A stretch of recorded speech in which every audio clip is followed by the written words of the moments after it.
Taurus, hi! Welcome to Mr. Queen PH. At titignan natin ang energies for you ngayong New Moon in Pisces sa February 28, 2025 at 8:44 a.m. Philippine Time. So, itong reading na to, maaring mas makaresonate dito yung mga Taurus rising. So, hindi pa ninyo alam kung ano yung inyong rising sign, meron tayong video na nagpapaliwanag tungkol doon, link on the description. And of course, pwede rin naman ito mag-resonate sa mga Taurus Sun or Taurus Moon. So, if you're interested in private readings, meron tayong link sa description at sa pinned comment. Paki-check nyo na lang information kung paano mag-book for a private reading. And please subscribe sa ating channel, like, share this video, at comment na rin kayo kung kayo ay naka-resonate. Okay, so Taurus, itong New Moon in Pisces is happening in your 11th house of friendship, community. This is also your dreams, your hopes. So having Pisces here is about expansion ng mga pangarap mo.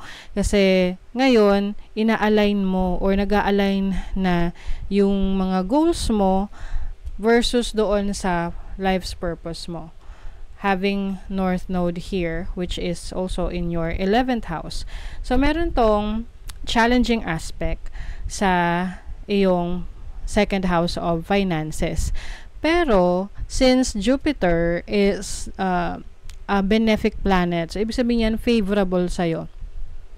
Yung aspect na to, maaring challenge ka to step into your own power, to explore yung iyong talento, yung skill set mo, yung iyong kakayanan sa pagdagdag ng sources of income para sa'yo. Kasi Jupiter in the second house, it means like nag-expand yung iyong kakayanan para kumita ng pera, mag-generate ng income, at mas dumami pa yung iyong mga possessions.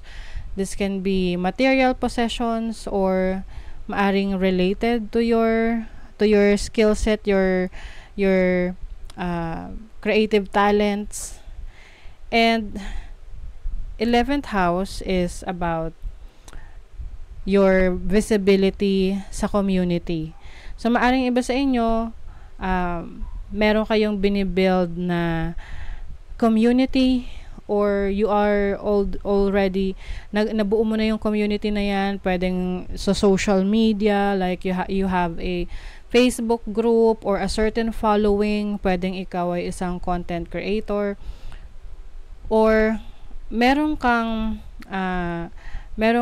authority or influence sa ibang tao through your knowledge or sa skill set na ino-offer mo.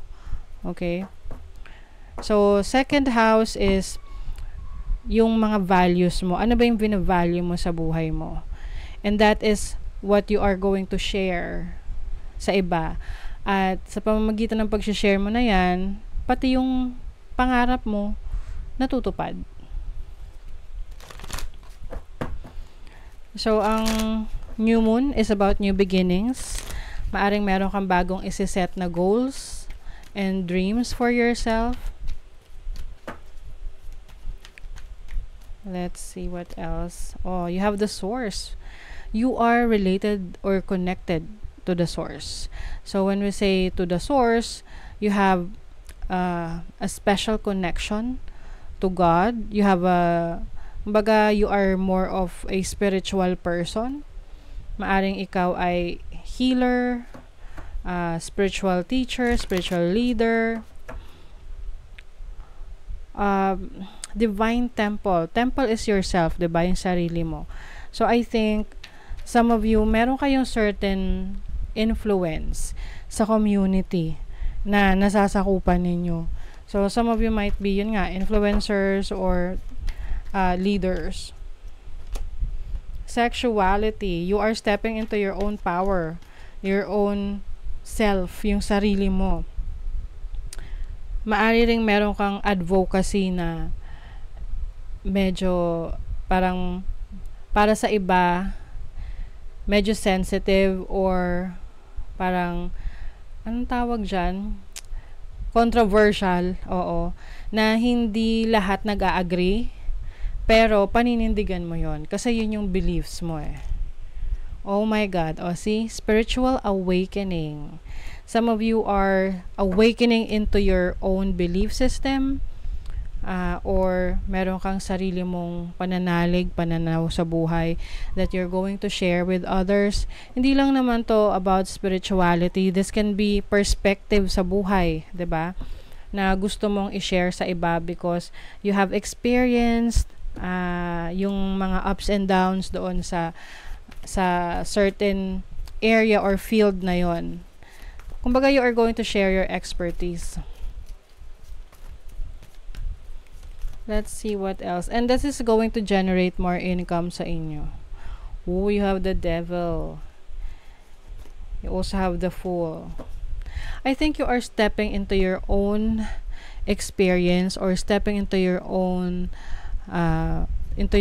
power by releasing anything that is no longer serving you, like anything that is toxic to you. Kasi maaring andyan yung mga temptations, no, sa paligid mo. Oh my God, you have the Tower.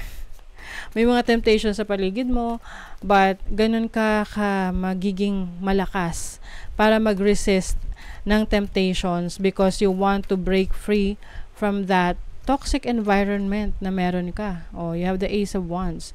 This is a new beginning, a new inspiration, a new path na i-explore mo sa sarili mo. I think some of you maaring magbe-break free kayo from the old system. Old system ng isang grupo, ng isang beliefs, or ng isang dati mong fina-follow na idea.